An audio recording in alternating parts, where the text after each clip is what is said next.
bedtime book. So this is actually, I was kind of nervous. I was thinking, oh man, I don't have enough time to redo this big book since it's past bedtime tonight.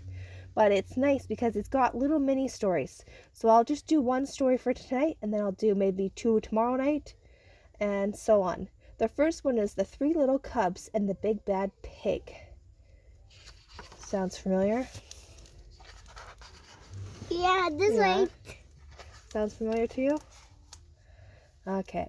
Mama and Papa Bear were going out, but Cub's brother and sister Bear didn't complain. The reason that their sitter was the one and only Mrs. Grizzle. Mrs. Grizzle could do all kinds of fun things. She was a whiz at tiddywinks. She could make a cat's cradle with a big string. She could play the piano and yodel. But the cub's favorite thing about Miss Grizzle was her bedtime stories. "Well, what is it going to be tonight?" she asked as she tucked the cubs in.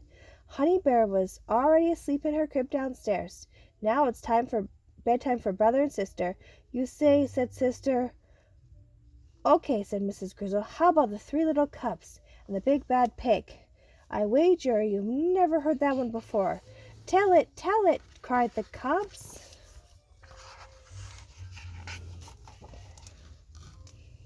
"Once upon a time," began Miss Grizzle, "there were three little cubs who lived with their mother, and it was time for them to go out and build houses of their own," said sister. "Exactly," said Mrs. Grizzle. "So the first cub, who was inclined to be rather foolish, said, 'Since I love candy, I'm going to build my house of candy.'" "Uh-oh," said brother. "Then I can have candy whenever I want," continued Miss Grizzle. Then the second little cub, who was especially fond of cake, said, "I shall build my house of cake. Then I can have cake whenever I want." Cub's brother and sister were all ears. Now the third little cub, who was a sensible sort, said, "I like candy and cake as much as the next fellow, but I hear the big bad pig left his garbage dump on the prowl." "Dum-de-dum-dum-dum," sang sister. "And not only does the big bad pig have a terrific sweet tooth and terrible eating habits, he's known to have a taste for little cubs. Therefore I'm going to build my house of logs, solid logs." Sister Bear began to look a little bit worried, like something was going to happen, but brother just grinned. So off they went to build their houses. Now the big bad pig, who indeed was on the prowl, what a disgusting garbage-smelling fellow he was, came upon the house of the first little cub. "Yum," he said. Little cub, let me in, or I'll snuffle and snort and bump your little house in." Uh-oh. Let's see him. Wait, let me see him. "I bet I know what the little cub's going to say," said sister.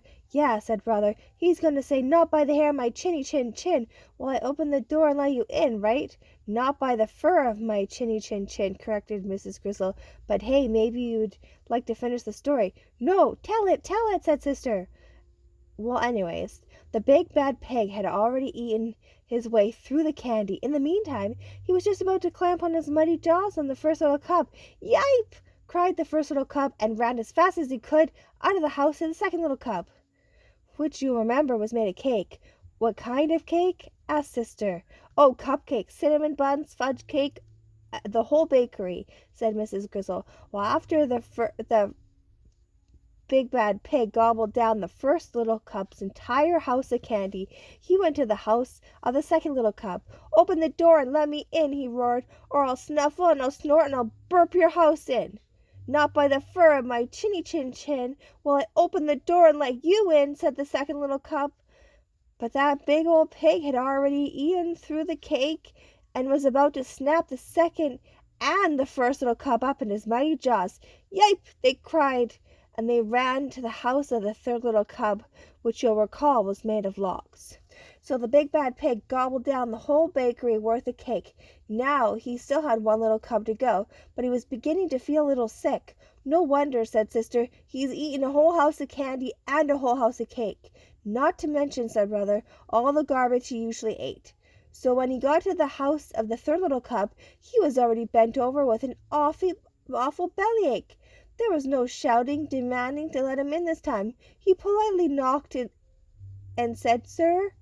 "Yes," said the third little cup. What do you think he's going to say this time? Eat him up. Maybe ask to use the bathroom? I don't know. "Please, sir," said the pig, the big bad pig, "do you happen to have a stomach remedy in your medicine chest?" "Why, yes, I do," said the third little cup, "but I won't give it to you unless you promise never ever to bother my brothers and me again."